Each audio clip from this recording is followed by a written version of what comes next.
ربیع الاول کا مہینہ اللہ کے نبی صلی اللہ علیہ وسلم کا دنیا میں آنے کا مہینہ ہے اور دنیا سے جانے کا بھی مہینہ ہے۔ آپ علیہ الصلوۃ والسلام اسی مہینے میں دنیا میں تشریف لائے اور آپ کی واپسی بھی اسی مہینے میں ہوئی، آپ کی ولادت بھی اسی مہینے میں، آپ کی وفات بھی اسی مہینے میں۔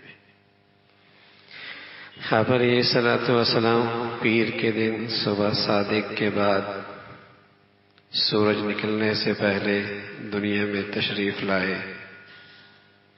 دن پیر کا تھا۔ تاریخ اسلامی 8 بھی روایت میں آتی ہے، 9 بھی آتی ہے، 12 بھی آتی ہے۔ البتہ جانے کی تاریخ پر تقریباً اتفاق ہے کہ آپ کی واپسی اس دنیا سے 12 تاریخ کو ہوئی ہے۔ آنے میں 8 بھی ہے، 9 بھی ہے، 12 بھی ہے۔ جانے میں تقریباً اتفاق ہے کہ آپ کی وفات 12 ربیع الاول کو ہوئی۔ اب تک تو ہم سنتے بھی آتے تھے 12 وفات۔ تو یوں آپ کا آنا بھی اسی مہینے میں ہے، جانا بھی اسی مہینے میں ہے۔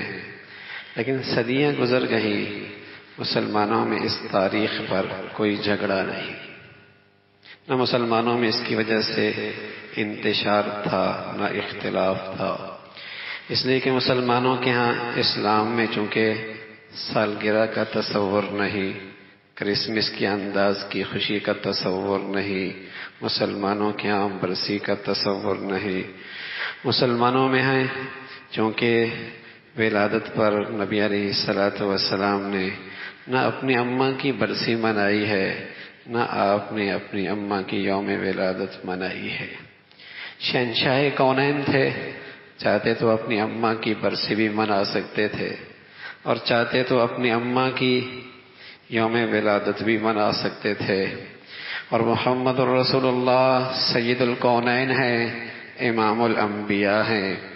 اور جب مسلمانوں کے پاس ساری دنیا کی خلافت ہاتھ میں آ گئی، ابو بکر بھی خلیفہ، عمر بھی خلیفہ، عثمان بھی خلیفہ، علی بھی خلیفہ۔ پھر ایک دور آیا کہ حضرت حسن کے پاس بھی کچھ عرصے تک دنیا کی حکومت ہاتھ میں آئی۔ پھر حضرت معاویہ رضی اللہ تعالیٰ عنہ نے ایک لمبے عرصے تک اسلامی حکومت قائم فرمائی۔ چاہتے تو اپنے پیارے نبی کی ولادت بھی منا سکتے تھے اور برسی بھی منا سکتے تھے۔ اتنا بڑا کیک کاٹتے خلافت میں، دنیا دیکھتی اور سونا چاندی کے ڈھیر لگا کر دنیا کے اندر خوشیاں مناتے۔ خلافت کے مالک تھے، لیکن وہ اپنے نبی کے طریقہ دیکھ چکے تھے کہ اللہ کے حبیب نے تو کبھی نہیں اپنی اماں کی منائی اور اپنے دادا کی منائی اور اپنے چچا کی منائی اور نہ اپنے ابا کی منائی، اور نہ اللہ کے حبیب نے اپنی زندگی میں اپنی ولادت کا کبھی انداز یہ اختیار کیا ہے۔ ہاں، ان سچے عشاق نے اللہ کے نبی کے صحبت کی برکت سے یہ ضرور سیکھا تھا، مسلمان کی ہر دن عید کا ہے اگر وہ میرے طریقے کو، اپنی زندگی کو، اپنے دن کو میرے طریقے پہ گزار دے۔ اس کا ہر دن عید کا ہے اگر وہ دن اس نے میری طریقے کے گزار لیا۔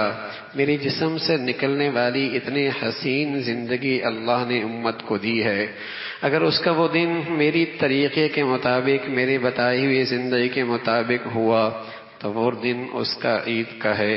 خواہ اس دن وہ زندہ رہے تب بھی عید ہے، اور قسم خدا کی اس دن وہ مرتا ہے تب بھی اس کی عید ہے۔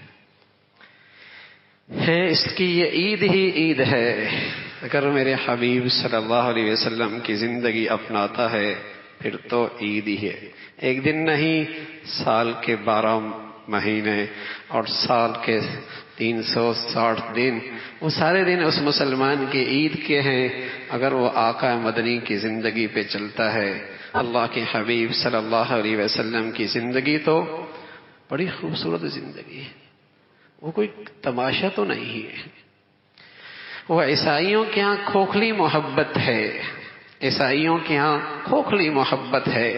ان کے ہاں عمل اطاعت نام کی کوئی چیز نہیں. وہ سال میں ایک دن اپنے نبی سے خوشی کا اظہار کرسمس کی شکل میں اظہار کر دیتے ہیں. مسلمانوں کے ہاں اس محبت کے کھوکھلے بن کا کوئی تصور نہیں. مسلمان تو ہر دن اپنے نبی سے عشق اور محبت کے ساتھ گزارتا ہے. اس کھوکھلی محبت کا اسلام میں کوئی تصور نہیں کہ سالانہ ایک دن، سالانہ چند دن، نہ. اسلام میں اس کھوکھلی محبت کا جس میں عمل اطاعت نہ ہو اس کا کوئی تصور نہیں ہے.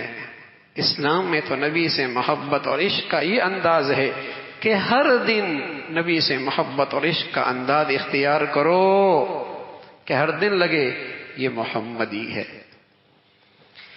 یہ واقعی محمدی ہے، یہ عاشق رسول ہے، یہ محب رسول ہے.